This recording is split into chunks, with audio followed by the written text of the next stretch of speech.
we're so glad to have you with us today. Thank you so I have much. a set of questions for you. I hope you're all geared up. Absolutely. Looking forward. Okay. So it is said to be a year of global slowdown. However, we see India shining at a bright spot. What is your prediction as a marketeer? What are your predictions on the growth pattern as well as the marketing spends that we're going to observe in the coming few months? Do you think they will be on a growth trajectory or remain restrained? What do you feel?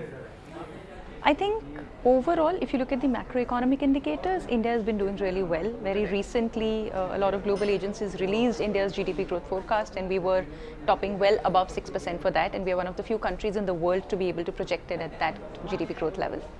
However, I think from a growth perspective, things are different from industry to industry. There are industries that are facing the brunt of the global slowdown, and there are industries who are primarily built on the global, on the domestic demand, and they're doing really well. For example, industries which are in the FMCG space or industries in the durable space have been having a very good year so far, and now we are sitting at the brink of the festival season.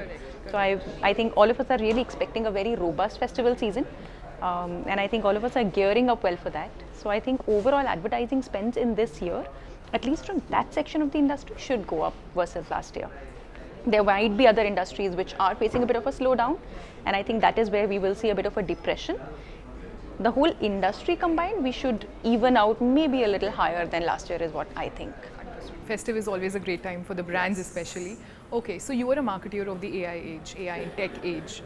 What are some of the observations that you've made in terms of the trends that have followed after the arrival of generative AI, number one? And second, how does that really influence your marketing decisions at large? Very interesting question.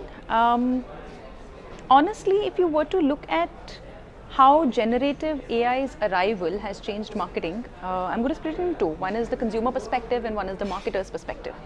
From a consumer perspective, there is a lot of interest, a lot of excitement, a lot of anticipation and expectation from brands to really adopt it and see what you can do from a communication perspective, product perspective, etc. But if you were to cross over to the marketer's side of the universe, you will see that we are being slightly cautious in adoption of AI, right? We are, I think as a fraternity or as an industry, we've been using technology a lot in terms of leveraging it to fine-tune the way we target consumers, the way we serve the most optimal creatives to the right audience at the right point in time. Now with the advent of generative AI, I think marketing fraternity is still trying to figure out what is the best optimal fit of it in the whole value chain that marketing sets up. Of course, a lot of us have experimented quite a bit. For example, I was with Coke a couple of years ago, actually a year ago, and we did India's first metaverse wedding.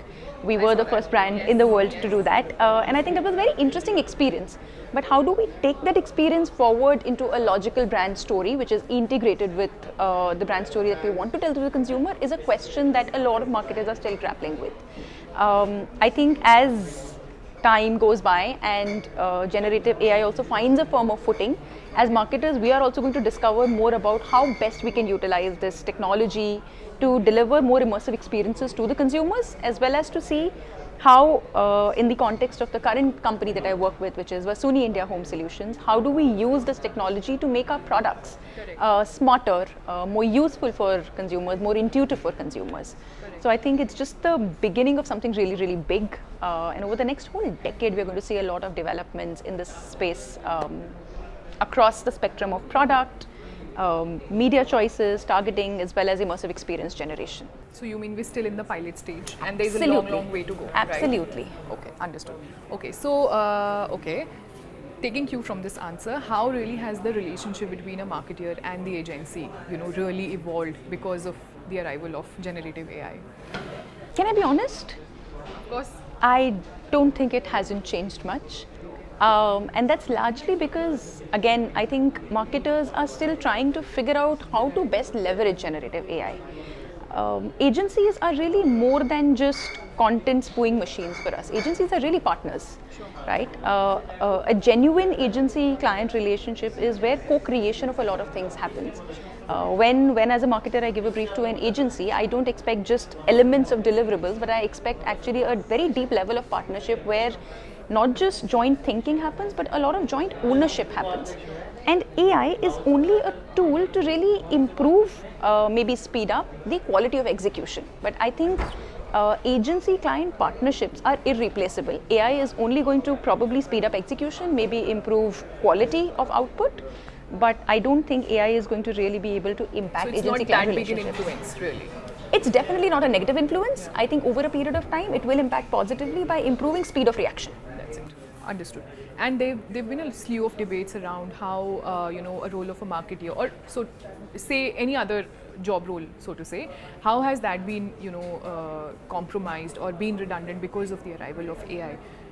Do you think, as a marketeer or as a CMO, do you think that role has been compromised in that aspect for you or overall the marketing industry?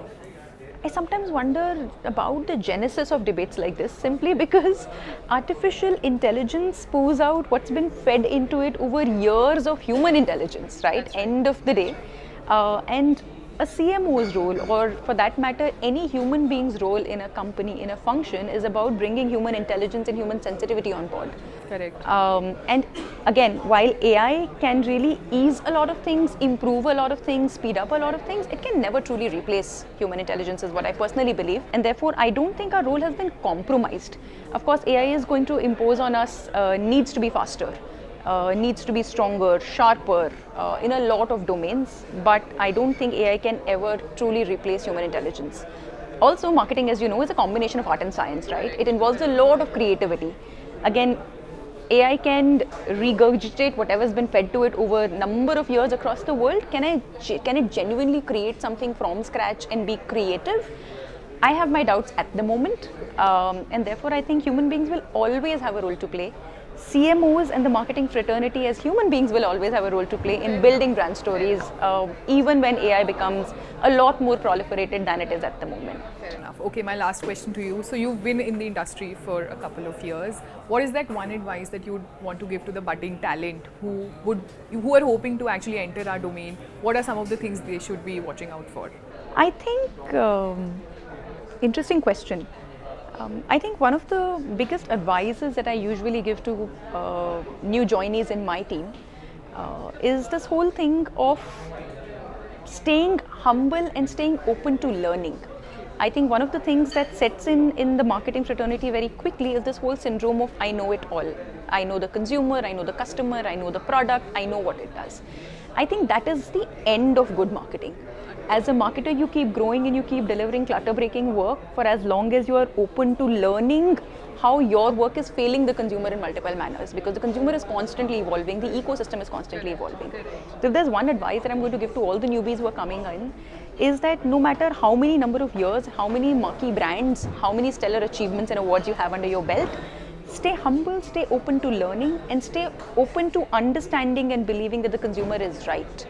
It is a policy to say consumer को नहीं आता, consumer को सब आता है, हमें सीखना पड़ेगा. And I think as long as we can stay true to that adage, it's going to be a good journey. That was all for today. Thank you so much for sparing time. Thank you so much. Thanks a lot.